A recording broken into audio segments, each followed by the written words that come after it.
Hong कहने लगता है, "स्याओ तुम्हें पता है कि मास्टर ने तुम्हें जो खाने के लिए दिया है, वो फूड पॉइज़न है।" ये सुनने के बाद स्याओ घबरा जाती है और कहने लगती है, "नहीं, ऐसा नहीं हो सकता, ये पॉसिबल नहीं है। मास्टर ने मुझे इसे खाने के लिए दिया है। इसे खाने के बाद मेरा कल्टीवेशन भी बढ़ चुका है।" होंग कहने लगता है, "तुम्हें पता नहीं क्या? यहाँ तक कि जो पिल खाते हैं, उसकी भी 2 साइड होते हैं। एक जहाँ वो कल्टीवेशन बढ़ा सकता है और दूसरी साइड अगर उसे ज़्यादा किया जाए तो वो तुम्हारे शरीर को नुकसान भी पहुंचा सकता है। जैसे कि बहुत ज़्यादा खाने पे तुम्हारे शरीर पे उसका पॉइजन हो जाए और इन सब के खाने के बाद तुम्हारी बॉडी में इन सब चीज़ों को डाइजेस्ट करना पड़ता है, इनकी एनर्जी को, वरना जो तुम्हारा कल्टीवेशन है वो बर्बाद हो सकता है या बिगड़ सकता है। इसलिए अगर कोई बार बार पिल खा के अपने कल्टीवेशन को बढ़ाता है तो वो उसके आगे के कल्टीवेशन जनने के लिए अच्छा नहीं होता।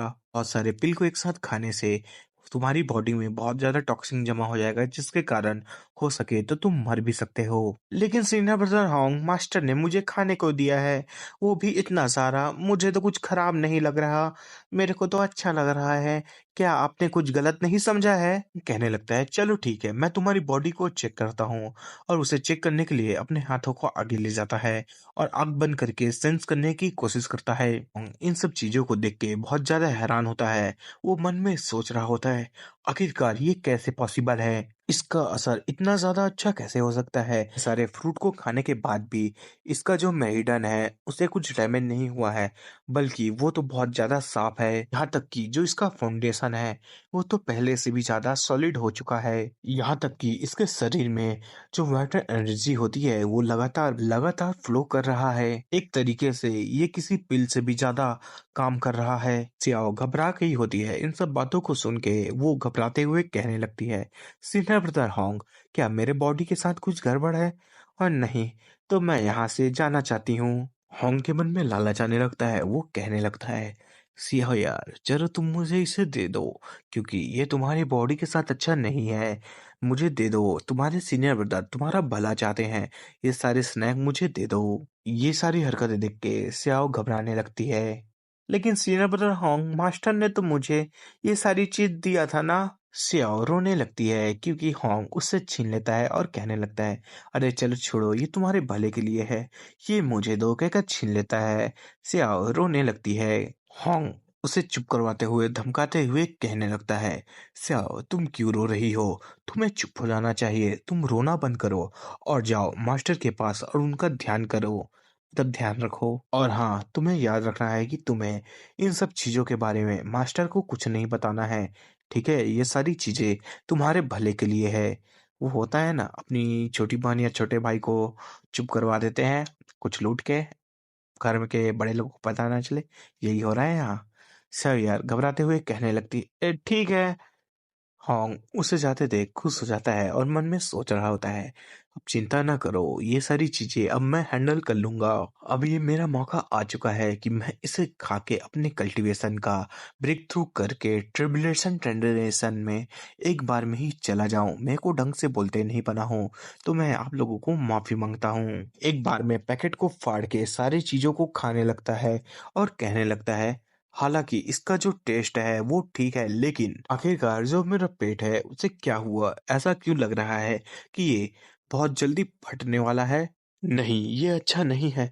मेरी बॉडी में ये जो एनर्जी जा रही है, अगर ये ऐसे ही चलता रहा तो जो मेरी बॉडी है वो तबाह हो सकती है। आखिरकार ये सब मेरे साथ क्यों हो रहा है? वो डैम ब्रैट, वो तो खा चुकी थी, उसके साथ तो कुछ नहीं हुआ, तो आखिरकार मेरे साथ ये सब चीजें क्यों हो रही है? लगता है कि मैं खत्म होने वाला हूँ। ऐसा लगता है कि अब होने वाला है। अगले पल में हमें सिर्फ एयर दिखाए जाते हैं। ये सीन देख के मुझे पोकेमोन का टीम रॉकेट का याद आ गया।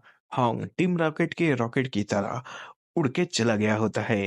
अरे एमसी की नजर उधर जाती है तो कहने लगता है, आखिरकार यहाँ क्या चल रहा है?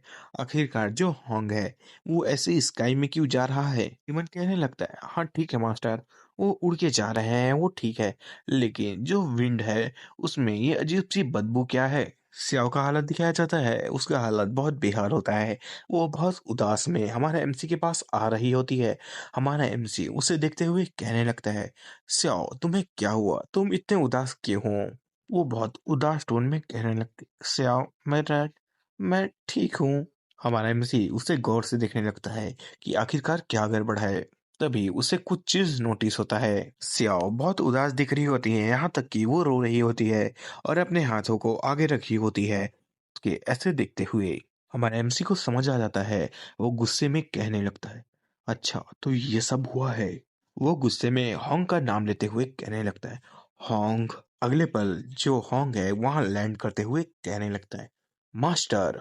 उसकी हालत गंभीर होती है। वो अपने पेट को दबाए हुए होता है और नीचे घुटने के बल टेके हुआ होता है और कहने लगता है, मास्टर मास्ट होंग हमारे एमसी की तरफ दिखता है तो हमारा एमसी बहुत गुस्से में दिखता है तो वो घबराने लगता है।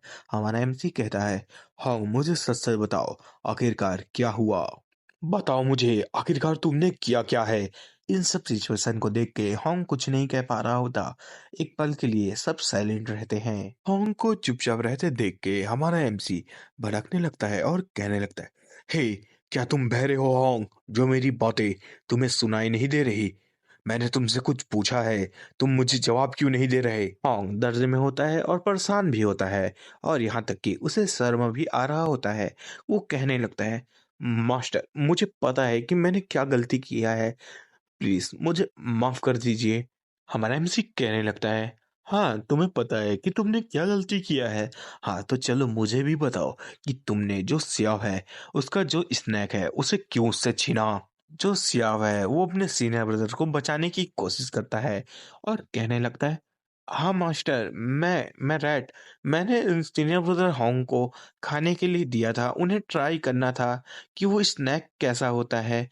तो आप प्लीज इसके ऊपर इतना चिल्लाइए ना, इसमें उनकी कोई गलती नहीं है, मैंने उन्हें दिया था, वो मंगे थे तो। और हंस के टालने की कोशिश कर रहा होता है सियाओ।